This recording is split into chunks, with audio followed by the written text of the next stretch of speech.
Basically, it condenses all into this one little device, and then there's a little open button on this side to basically push that and then pull it up, and look at this, it comes out, but it keeps on growing. So you pull it all the way up and you've got a little beauty station. Let me turn it, there we go. So you want to turn it pretty much to have it towards you. You can see how much light it's emitting. But then there's an attachment piece, so you can attach this right at the base of it is how I have attached it. So you would attach this kind of like mid area here, and then you have phone holders.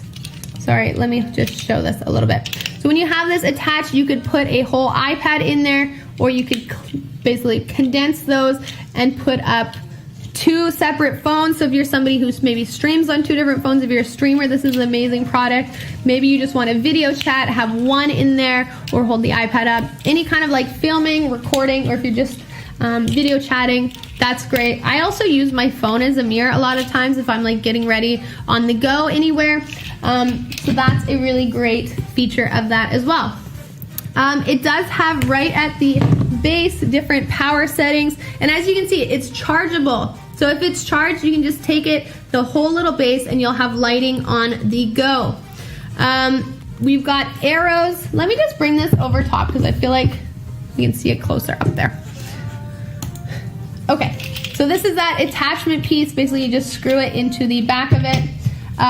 The base itself, you can see I've got battery as indicated on the LED lights there. If you want to turn the lighting down, you basically press the down button. You want to turn the lights up, press up. What does this one do? I don't actually remember what the, oh, that actually changes the warmth color. Okay, and then what's this? Reading light, essentially, I think is what that's meant to indicate to mean it's going to get really bright. And then power button is just there, turns it off.